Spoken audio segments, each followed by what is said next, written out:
ಈ ಜನುಮವೇ ಆಹ ದೊರಕಿದೆ ರುಚಿ ಸವಿಯಲು.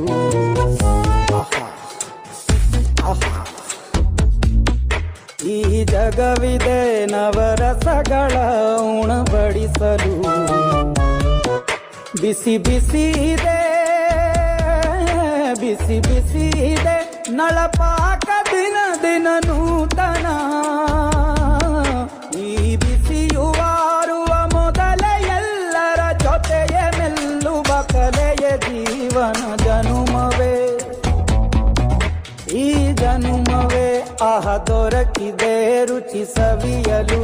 ಈ ಜನುಮವೇ ಆಹ ದೊರಕಿದೆ ರುಚಿ ಸವಿಯಲು. ಈ ಜಗವಿದೆ ನವರಸಗಳ